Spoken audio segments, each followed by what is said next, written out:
तर मुंबई आणि नवी मुंबईमध्ये सुद्धा जोरदार पाऊस सुरू झालेला आहे। मुंबईत सकाळपासूनच ढगाळ वातावरण आहे, तर नवी मुंबईत सुद्धा तसंच काहीसं चित्र पाहायला मिळतंय। त्यानंतर आता वाशीमध्ये दमदार पावसानं हजेरी लावली आहे। सकाळ सकाळीच कामाला निघालेल्या नोकरदारांची मात्र या पावसामुळे चांगलीच तारंबळ आलेली आहे। दरम्यान ठाण्यात सुद्धा पावसाच्या सरी बरसलेल्या आहेत। अचानक आलेल्या या पावसामुळे ठाणेकरांची चांगलीच धावपळ झाली। आपण ही सध्या मुंबईची दृश्य पाहतोय। सध्या कशा पद्धतीने मुंबईत मुसळधार पावसाला सुरुवात झालेली आहे, त्यामुळे सकाळी कामावर जाणाऱ्या मुंबईकरांची मात्र तारंबळ उडाली। आता यानंतर वाशीतली पण ही दृश्य पाहूयात। वाशीमध्ये सुद्धा जोरदार पावसाला सकाळपासून सुरुवात झाली। गेल्या अनेक काळापासून नवी मुंबईकर पावसाच्याच प्रतीक्षेत होते आणि आज सकाळपासून अखेर नवी मुंबईमध्ये पावसानं हजेरी लावलेली। आणि आता ही ठाण्यातली दृश्य, ठाण्यात सुद्धा असाच मुसळधार पाऊस होतोय। मागच्या आठवड्यामध्ये सुद्धा आपण पाहिलं मुसळधार पाऊस झाला आणि ठाण्यातील अनेक सखल भागांमध्ये पाणी साचलं होतं। तर अशाच पद्धतीने आज सकाळी सुरू झालेल्या पावसानं अनेक सखल भागांमध्ये पाणी साचल्याचं पाहायला मिळत आहे।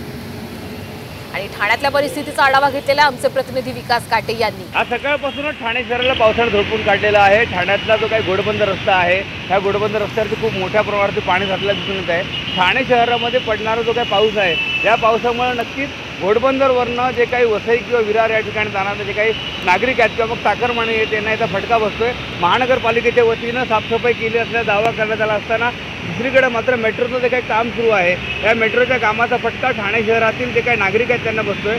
शहरामध्ये जरी पाऊस कमी असला तरी घोडबंदरच्या दिशेने जो काही पाऊस आहे, त्या पावसाच्या माध्यमातून नक्कीच याचा फटका जे काही सर्वसामान्य ठाणेकर आहेत त्यांना बसतोय। आपण बघू शकतो की घोडबंदर रोडचं मानपाडा परिसर असेल, आनंदनगर असेल, तसंच घोडबंदर रोडचं काही नागला बंदरचा परिसर असेल, या ठिकाणी खूप मोठ्या प्रमाणावरती पाणी साचलेलं आहे।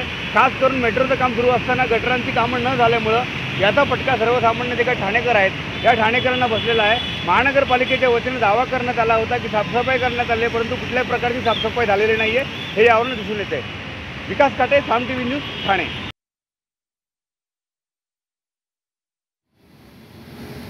पद्धतीने मेट्रोचं काम चालू आहे, अनेक ठिकाणी बांधकाम सुरू आहे आणि याचाच फटका ठाणेकरांना बसतोय, कारण पावसाचं पाणी अनेक सखल भागामध्ये साचलेलं आहे।